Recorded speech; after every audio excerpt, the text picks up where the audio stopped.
আপনি 24 ঘন্টা মেসেঞ্জারে চ্যাট করলে কেউ বুঝতে পারবে না যে আপনি অনলাইনে আছেন। তো সেই সেটিংসটা করার জন্য আমাদের পুরো ভিডিওটা কন্টিনিউ দেখতে হবে।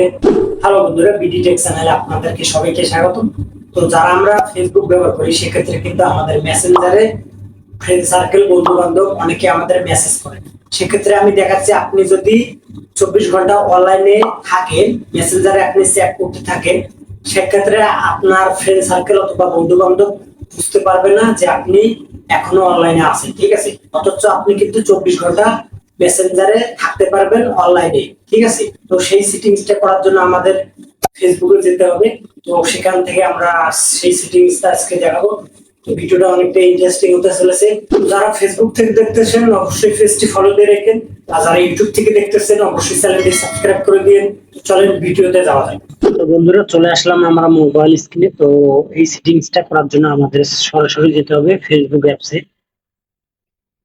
তো ফেসবুকে যাওয়ার পর এখানে দেখবেন যে লোগো আছে, আপনার প্রোফাইলের লোগো, এই লোগো ক্লিক করে দেবেন। লোগো ক্লিক করে দেওয়ার পর এখানে দেখবেন যে সেটিংস এন্ড প্রাইভেসি, এখানে ক্লিক করে দেবেন, ঠিক আছে। এখানে ক্লিক করে দেওয়ার পর এখানে দেখবেন যে সেটিংস অপশন আছে, এখানে ক্লিক করে দেবেন।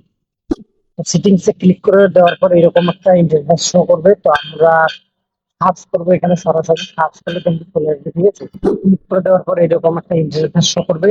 এখানে দেখেন যে অ্যাক্টিভ স্টোরি লেখা আছে, এখানে একটা ক্লিক করে দেবেন, ঠিক আছে। এখানে ক্লিক করে দেওয়ার পর এরকম একটা ইন্টারফেস আপনাদেরকে নিয়ে আসবে। এখানে দেখেন আমার এই অপশনটা ওয়ান করে দেওয়া আছে। তো এই অপশনটা ওয়ান করে দেওয়া আছে। আপনারা যারা যদি অনলাইনে 24 ঘন্টা থাকার পরও আপনাদেরকে বুঝতে না পারে যে আপনি অনলাইনে আছেন, তাহলে আপনি এই অপশনটাকে অফ করে দেবেন, ঠিক আছে।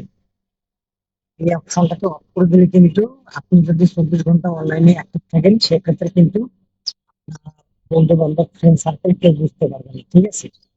এরপর যদি আমি আমার মোবাইলে গিয়ে দেখাই, সেটিংসটা অফ করে দেওয়ার কারণে দেখেন কিন্তু আমি ফ্রেন্ডের মোবাইল দিয়ে দেখাচ্ছে, আমার আইডিতে কিন্তু সবুজ চিহ্নটা আসেনি। ওকে, তো বন্ধুরা, এই ছিল আজকের ভিডিও। তো ভিডিওটা অবশ্যই আপনারা 2-4 জনের কাছে শেয়ার করে দেবেন, যারা এই বিষয়টা জানে না তারা যেন জানতে পারে। আজকের মতো এখানেই শেষ করছি। দেখা হচ্ছে নতুন কোনো ভিডিওতে। তো সবাইকে ধন্যবাদ।